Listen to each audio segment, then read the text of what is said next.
confused. I was thinking that the earlier music was the opening music. So, good morning. My name is Ken Claiborne, and I'm a member of the Board of Trustees of this congregation. Welcome to all of you. The Unitarian Universalist Fellowship of Elkhart is a welcoming community encouraging religious freedom, nurturing individual spiritual and ethical growth, celebrating diversity, and promoting a just and sustainable world. If you'd like to learn more about this fellowship, please look at our website at uufe.org and join us after the service for our coffee hour through the gallery hallway. For the listening enjoyment of all, we ask that you at this time either turn your cell phones off or to the vibrate mode. Also, if you need hearing support, please see the gentleman at the sound desk, and they will be able to provide you with a listening device. I have a few announcements. The Social Justice Committee is collecting for blessing bags through Sunday, June 23rd. The bins are located near the restroom in the gathering place. See the bin labels for the item needed, with light summer clothing and soft chewy bars the most essential. Speaking of social justice, Dwight Fish has asked us to add to that list of collected items light-colored, long-sleeved cotton t-shirts to be given to the migrant farm workers. He asked that we set a goal of 500. I don't think we'll do the 500, but his goal is 500. He has a lot of contacts, as you know. Bring them to and put them in the blessing bag clothing box, and Steve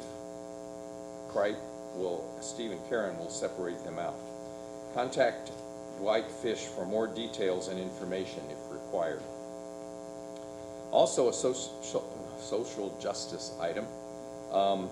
We have 4 teams of individuals from UUFE visiting the Elkhart Farmers Market on Saturday morning once a month to register voters.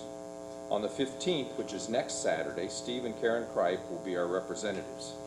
They will be there from 9 a.m. until 1 p.m. On July 13th, myself and TJ Sham will be our representatives. And then Dwight and Oksana will be there on August 17th. And then September 14th, which is the final month for the farmers market, Ron and Linda Gill will be there. Wednesday night, Peter Carney passed away at Greenleaf Health Campus while his wife Gloria was in Elkhart General Hospital. Arrangements are pending at Billings Funeral Home. I checked yesterday, and that still applies. There haven't been any changes as far as the arrangements. Services will be held at Southside Fellowship, and UUFE will be informed of specifics sometime after this coming Tuesday.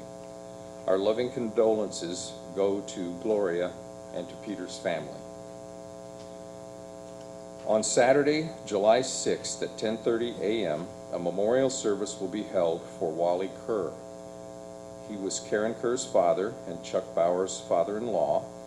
This will be at Reith Rohrer Funeral Home on South Main Street in Goshen. Thank you.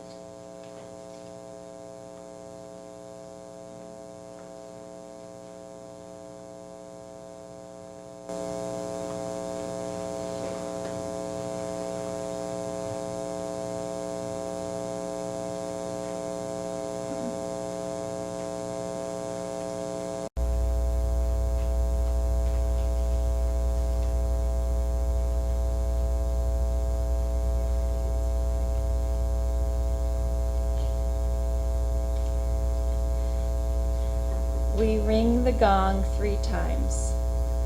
Once for those who came before us and made a place for us.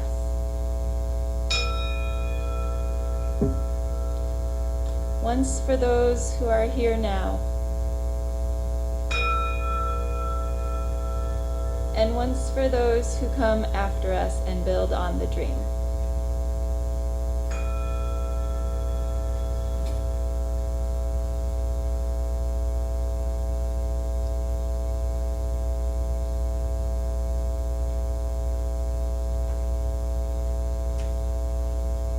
A quote from Lao Tzu.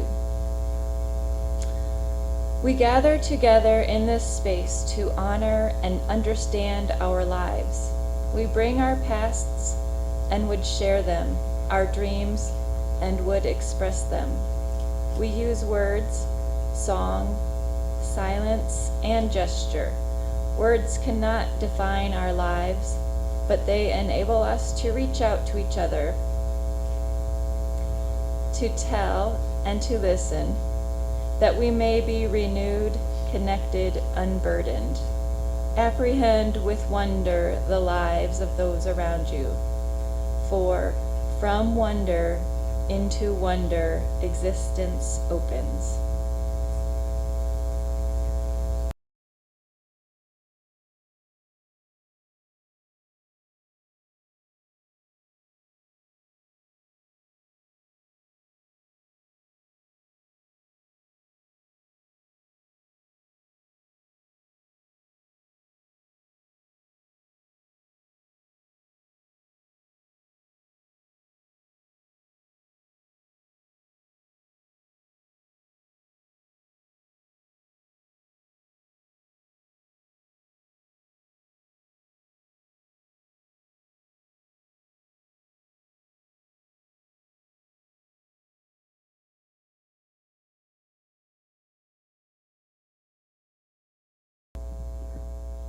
If you'll join me in our unison covenant.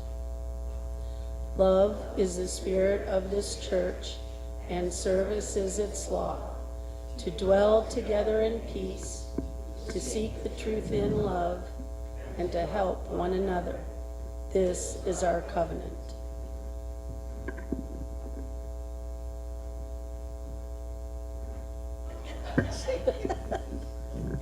I'm not tall enough.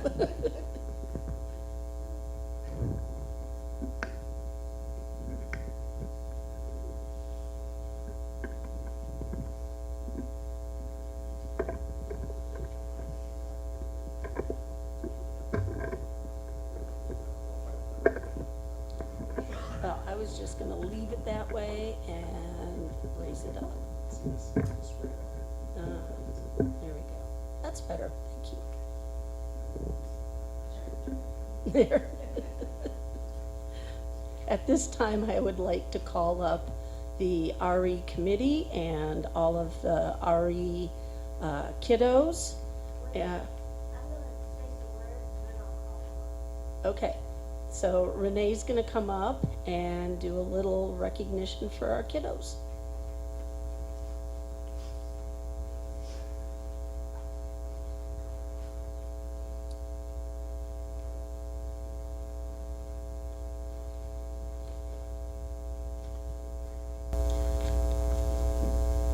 We have finished the religious education curriculum year, having led our youth through almost 10 months of learning.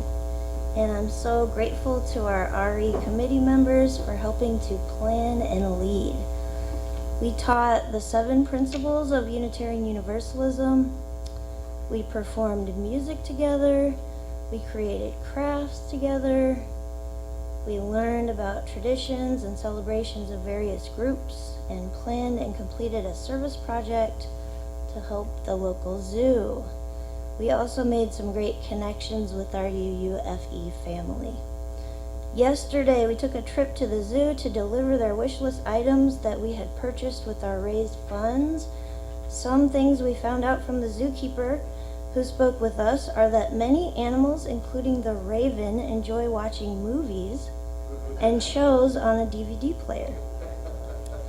The red panda and other animals become accustomed to new toys by having treats placed on top of them for them to retrieve. And we loved seeing the red panda. It was so cute.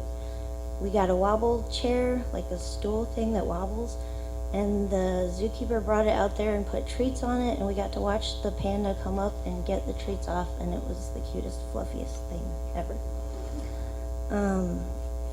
Food flavoring oils offer sensory stimulation to animals to prevent boredom. And we found out that our donations of enrichment items are so appreciated because the zoo funds are typically spent on the necessary things like food and veterinary care.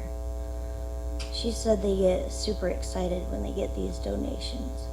So great job to our group of kids for voting on this service project and carrying it out, and great job to our members who gave funds to help make it possible. Thank you. So now I would like to have the committee members who taught or prepared lessons for the kids come up.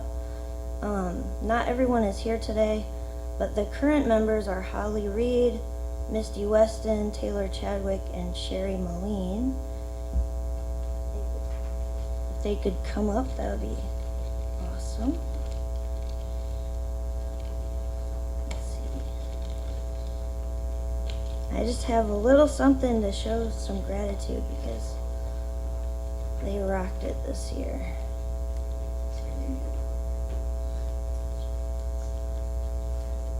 No, just come and get.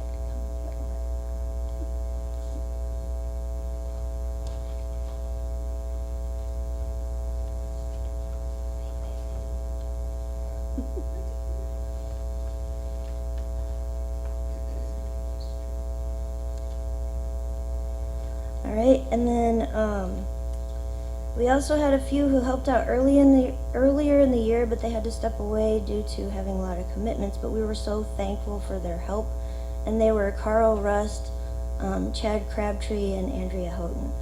So I know Andrea's here, but I know Carl's in Oregon, and I don't think Chad's here today. But Andrea.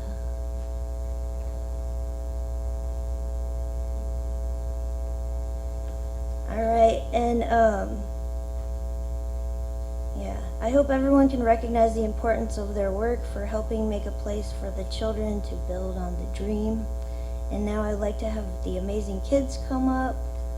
The students we taught regularly this year were Trey Rocco, Bristol and Brooklyn Garber, Alexander Reed, Oliver and Juniper Weston, and Lucas Maddox and River Whitmer.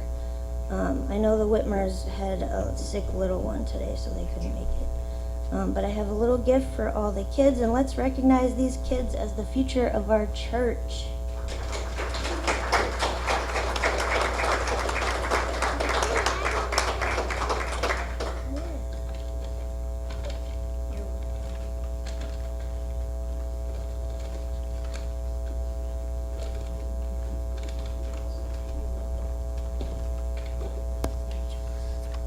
So every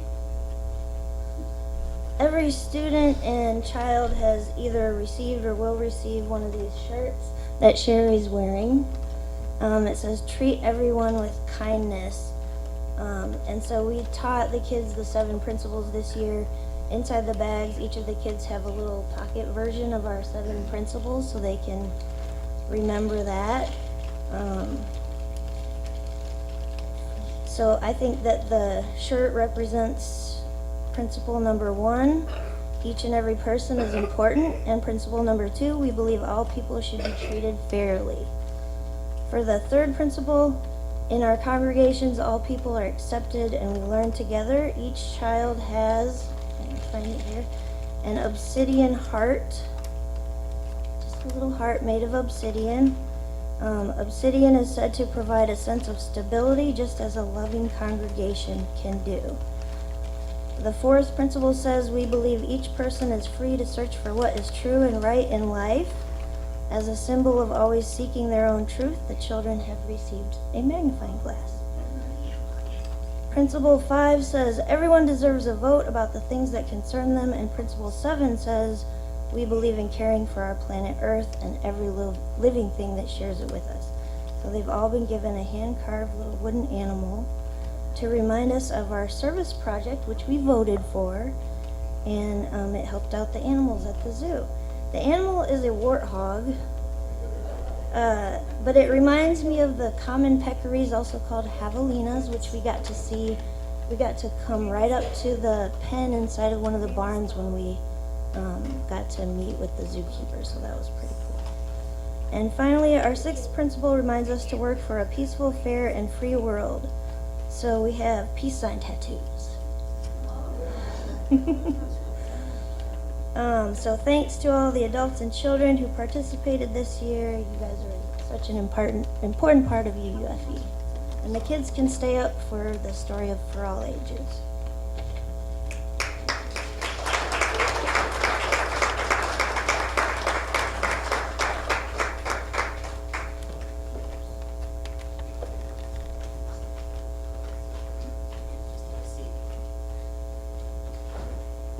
I have a story, and it's for everybody. And it's called Good Night Baphomet. And it is a children's story that's put out by the Satanic Temple. And I think after hearing that they covered the 7 principles, some of this will sound familiar.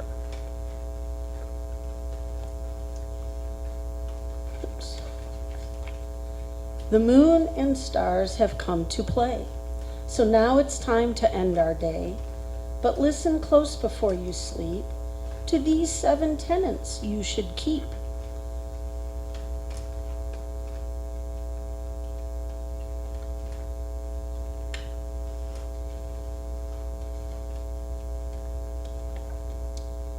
If it doesn't hurt, be kind to all. Every creature, big or small. Use good sense and follow through, but just remember to love you too. You can buy little stuffed Baphomets too.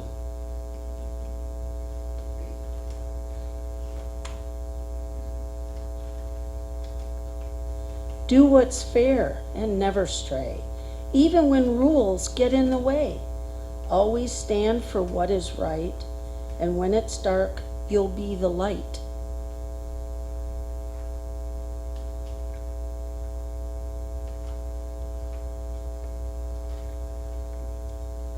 Your body is yours and yours alone. You make the choices, let it be known. Nobody else can say what to do. Your body is special, just like you.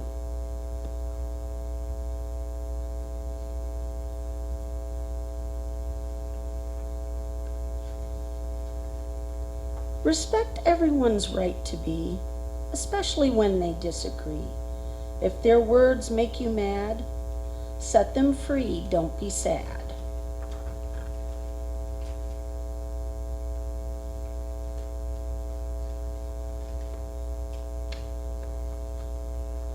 Science helps us to understand the world and all we see, and so we shouldn't bend the truth to prop up our beliefs.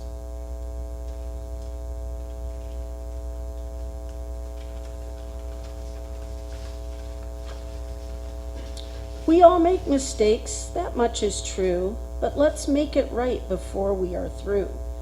Right your wrongs and do what you can. It's never too late, reach out your hand.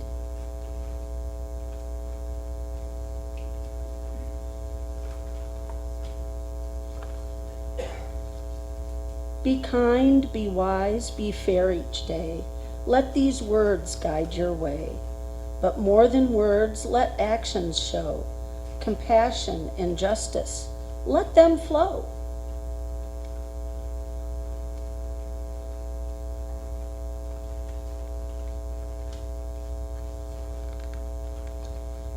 Now it's time for tucking toes. Sip your water, blow your nose. Put this book upon its shelf. Good night, love. Hail yourself.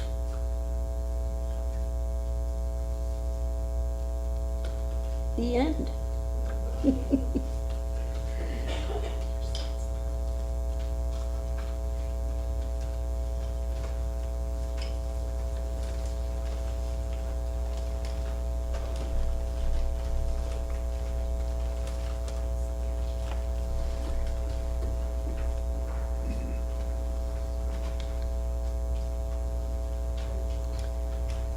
And now's the time where we will be taking up the offering. And this week it goes to Church Community Services.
Let's stand and sing, if you're willing and able, number 331, Life is the Greatest Gift of All.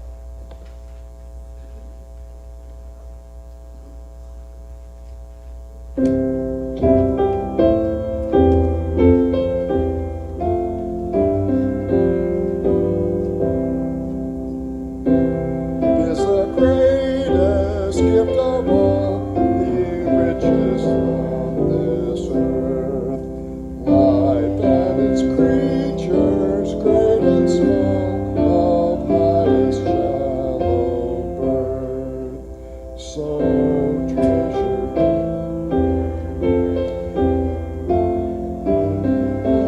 Worth. We started too soon, I think. So wait a minute.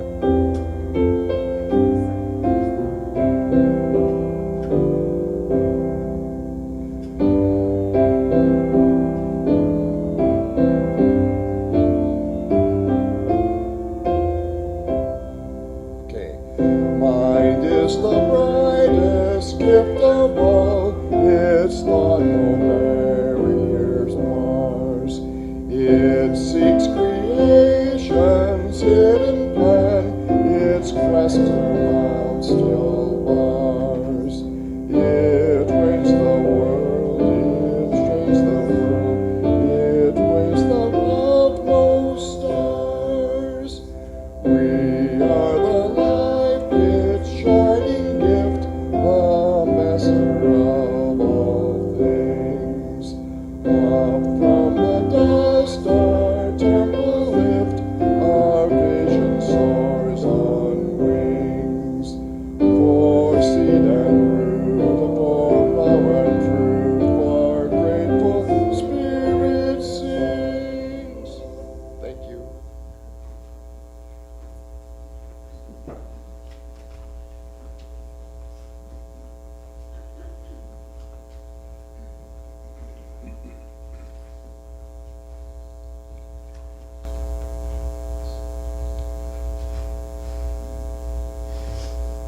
I'm a little taller than some of the folks that have been up here. You have to talk into the end of the mic. This one here. Can you hear me all right?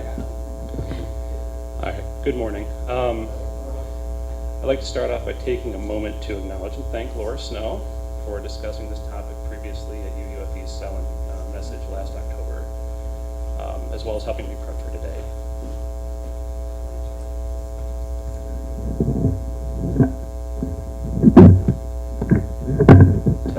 Testing. So thank you, Laura, and thank you to UUFE for this opportunity to share my minority religious viewpoint with this congregation. It speaks to Unitarian Universalists' commitment to diversity, plurality, and acceptance. So for those of you that I haven't met, my name is Geo.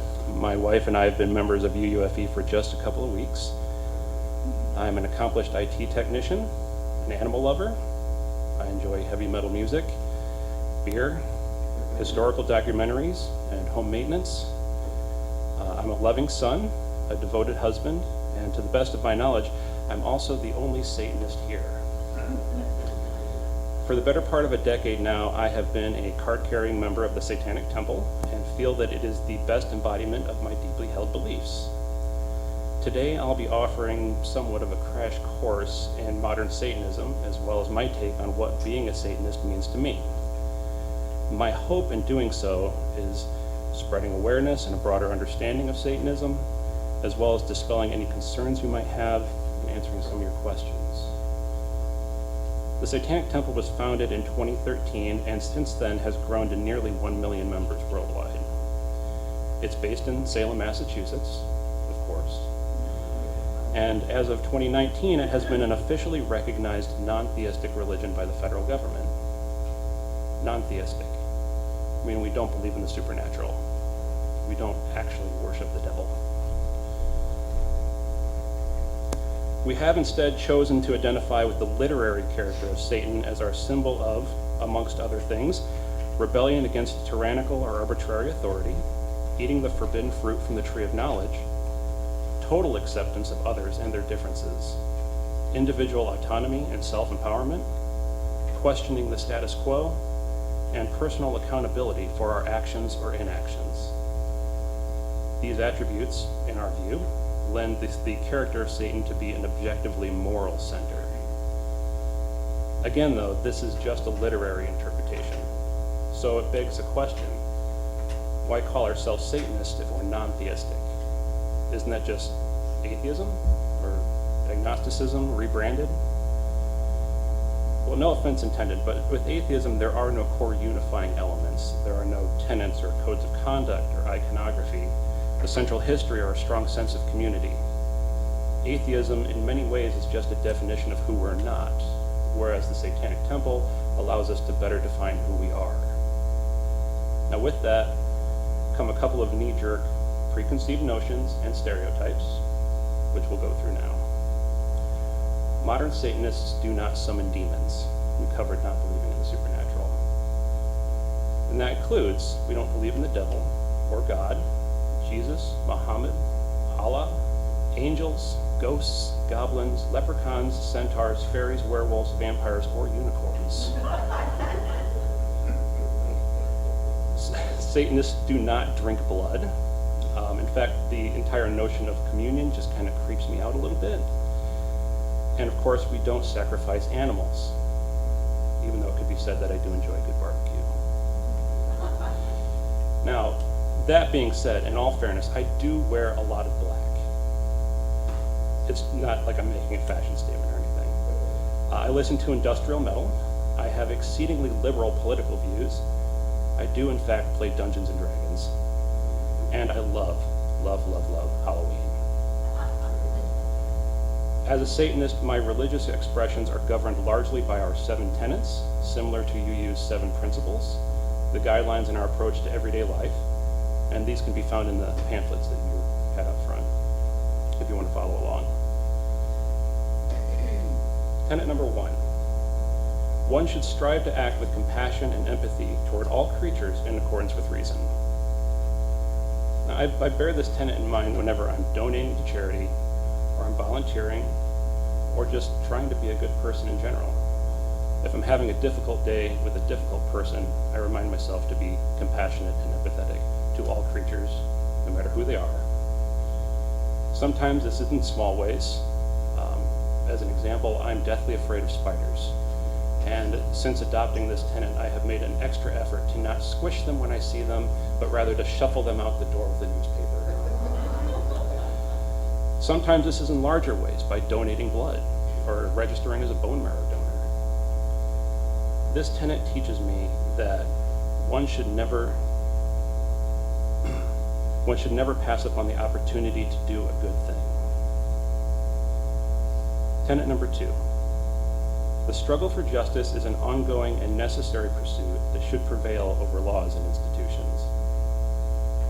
As an example, I believe in a woman's right to bodily autonomy, and that should prevail over restrictive or unjust laws or the institutions that would uphold them. In fact, this tenet drives me toward political activism, engagement in the democratic process, and inspires me to vote.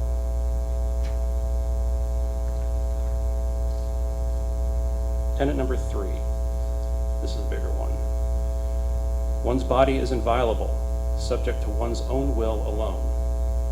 This covers a lot of ground, from tattoos and piercings and body modification, to reproductive choices, gender identity and transition, freedom from corporal punishment, or a person's choices of medical treatment or end-of-life care. To quote the great Ron Swanson from Parks and Rec, if you want to eat garbage, balloon up to 600 pounds, and die of a heart attack at 43, you can. You are free to do so. Now, I wouldn't advise that, especially since it's not keeping with the spirit of wisdom or personal responsibility, but who am I to tell somebody else how to live their best life? Tenet number 4. The freedoms of others should be respected, including the freedom to offend. To willfully and unjustly encroach upon the freedoms of another is to forego your own. I interpret this tenet as meaning that we cannot defeat offensive or oppressive ideologies simply by taking away somebody else's right to express them. As an example, we can't dismantle racism or bigotry simply by outlawing it. It must instead be dismantled through compassion, conversation, and patience. Tenet number 5. Beliefs should conform to our best scientific understanding of the world. We should take care never to distort scientific facts to fit our beliefs. As Satanists, we fight against pseudoscience like conversion therapy. We don't believe in unscientific notions like life beginning at conception or the earth being 6,000 years old. We acknowledge climate change and that the earth is not flat. And we do not believe in nonsensical conspiracy theories regarding vaccines or chemtrails or lizard people.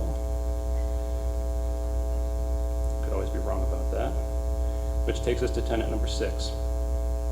People are fallible. If we make a mistake, we should do our best to rectify it and resolve any harm that may have been caused.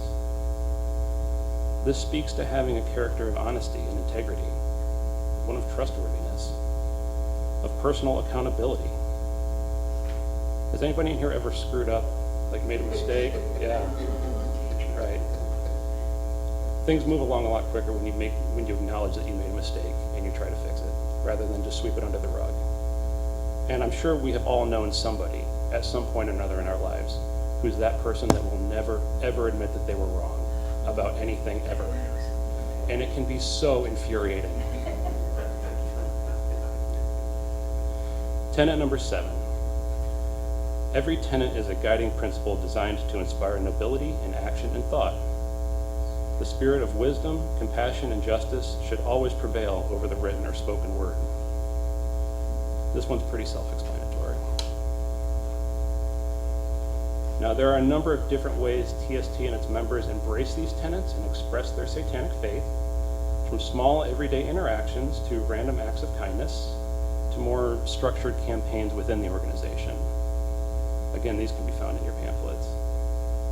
The first one is the Satanic Temple's Gray Faction, which is committed to fighting nonsensical pseudoscience like conversion therapy, or intelligent design, or exorcisms, or numerology, or Dianetics, just to name a few. We have our Protect Children project, which is committed to fighting child abuses such as corporal punishment or solitary confinement. The Satanic Temple offers its Sober Faction as a secular alternative to AA. Our Good Works campaign is committed to community engagement and giving in charitable ways. And from time to time, we will drive to collect feminine hygiene products for women's shelters, known as Menstruating with Satan. And then, of course, we have our after-school Satan clubs, which are a secular and scientific alternative to the Christian Good News clubs. Each of these campaigns is committed to benevolently working toward the greater good and helping the marginalized, selflessly helping each other in any way that we can, without superstition or divine mandate. And that is one of the aspects of Satanism that I love the most, its altruistic nature, something we share with UUs. Now, Joan Claiborne, I'm gonna call you up by name, Joan. She once told me something to the effect of, other religions are good because of the promise of heaven, UUs are good for nothing. That resonated with me. It reminds me of a quote by John Meade, who said, "When you can give without expecting anything in return, you have mastered the art of living." Whether you identify as Unitarian, atheist, agnostic, or in my case, Satanist, it needs to be recognized the inherent nobility in being truly altruistic, in striving to make the world a better place, to be an authentically good person, and to embody the change we hope to see around us without any expectation for divine reward. To build on that, the empowerment of the self is a hallmark of modern Satanism, a cornerstone. Many traditional religions rely on the premise of an original sin, the notion that we are inherently defective from birth, and that it's only through some divine externality that we can find strength, completeness, and salvation. As a Satanist, I reject that wholeheartedly. I recognize that I have many flaws, but they are mine and mine alone to address. Looking to an invisible man in the sky for answers only serves to ignore our own toxicity, or worse, encourage it. Our gathering music this morning was Tori Amos's Past the Mission, a song with themes of self-empowerment, self-reliance, and searching within oneself for strength. In a 1994 interview, Tori described it as being, quote, about a girl who refuses to be a victim anymore, but she has to face a lot of thought patterns to do that. The Satanic Temple encourages its members to recognize and face our own toxic traits and thought patterns, to look within ourselves as a source of strength, and to save ourselves rather than rely on a savior. To quote Renee Brown, owning our story and loving ourselves through that process is the bravest thing we'll ever do. And with that, I'd like to share a reading from Lilith Starr's Compassionate Satanism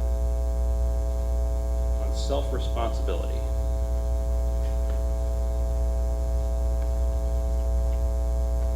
I also believe that with self-empowerment comes self-responsibility. They are two sides of the same coin. In addition to the just world fallacy, Abrahamic religions teach what is called the external control fallacy. That is, your life is not your own, but rather controlled by God. If something goes wrong, the devil is blamed. If something goes right, it's God's will. You are but a helpless pawn, and the only right thing to do is to give yourself wholly over to the will of God, or at least to the will of his church leaders. Satanism refutes the external control fallacy. There is no God and no devil controlling your actions. You are the only one who can point your life in the direction you want. Knowing you are ultimately responsible for all your choices and actions, that there is no one else who will save you but yourself, can give you a sense of deep empowerment. When you realize that you are the only one who can do it, whatever it is, you'll understand that you hold the power.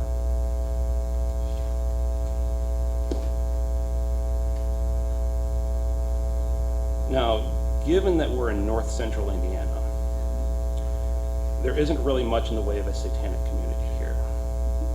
Not like there are in larger cities like Indy or Chicago or Detroit. So I'm all the more grateful to the people of UUFE in both accepting me in these atypical beliefs and even sharing a certain degree of theological overlap. Thank you all for the opportunity to come up here and speak, and at this time I'd like to open up discussion, any questions you guys might have. I'm sure there's at least going to be one.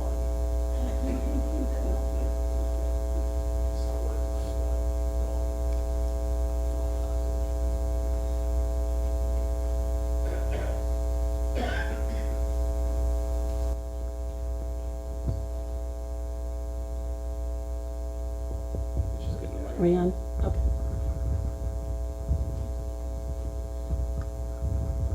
How does the Satanic Temple differ from the Church of Satan? The Satanic Temple is non-theistic. The Church of Satan is theistic. The Church of Satan believes in the supernatural and does actually worship a literal Satan. The Satanic Temple does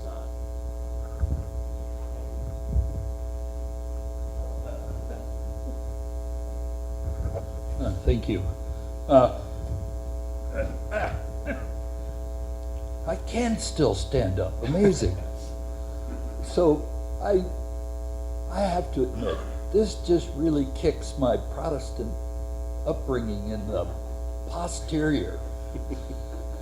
And yet, in spite of all, I'm wearing my Quaker hat, and I'm wearing my Mennonite beard, and all that stuff is, well, questionable.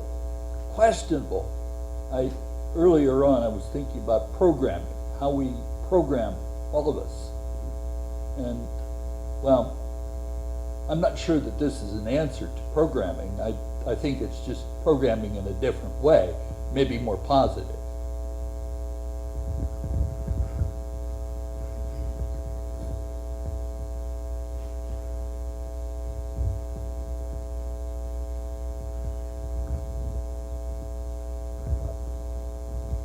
I usually don't speak up, but I'm thrilled with your presentation. Thank you. It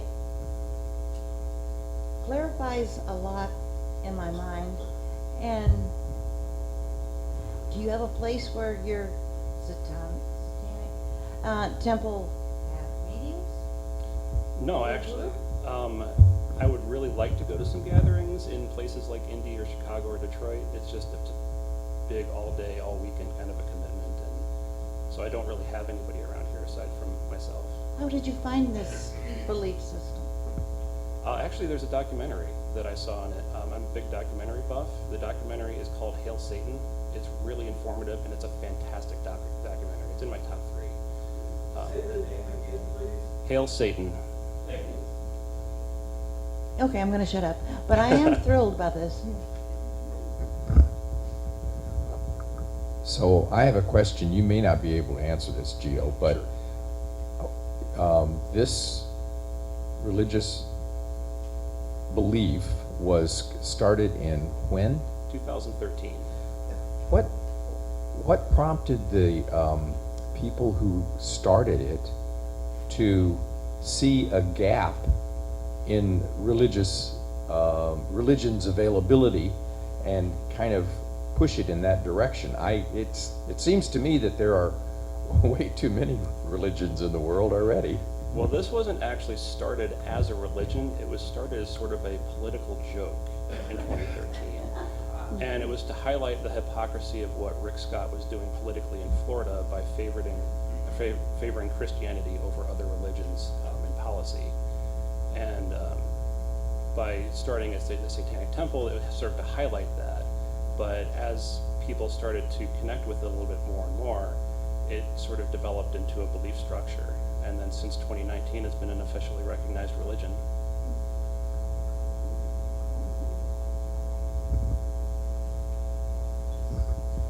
Would you consider it something like the religious version of like the ACLU? Yeah, I mean, that's fair.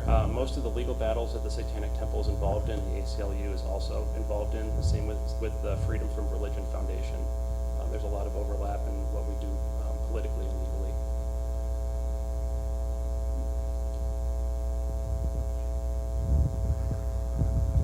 Well, I understand why Christians, abide by Christianity and that sort of thing. I wonder why they chose the name Satanic Temple instead of like humanistic or something like that. That's a good question. I don't know the answer to that.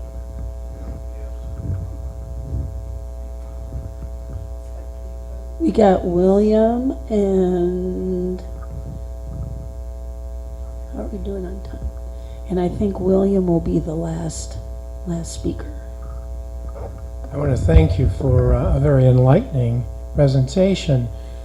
It has been my experience, maybe only perception, that in all organizations, religious or otherwise, when basic tenets are set down as the law, so to speak, there's dichotomy and or conflict. One tenet may conflict or create dichotomy with another conflict. Love thy neighbor as thyself. Be accepting of all, even if you disagree with them. How in your religion is that handled when you think you may have reached that dichotomy or that conflict of your tenets with other tenets? Well, I mean, not to make circular logic or anything, but I always come back to tenet number 7. Every tenet is a guiding principle designed to inspire nobility in action and thought. The spirit of compassion, wisdom, and justice should always prevail over the written or spoken word. So, when in doubt, fall back on the spirit of wisdom, justice, and compassion. Thank you, Geo.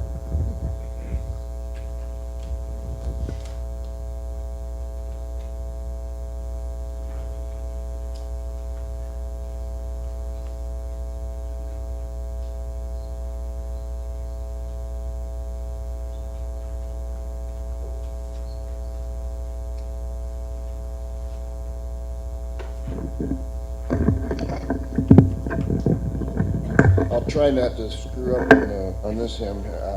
I think there's only 4 verses being sung. I think it's 1, 2, 3, and 5. I don't know. I haven't seen the tape. It's been a while since we've sung this. But Wake Now My Senses, number 298. Stand and sing if you're willing and able, Carol Lee. Do you think she knows that we know I don't know that. I haven't previewed the tape. She usually gives just a brief intro, right?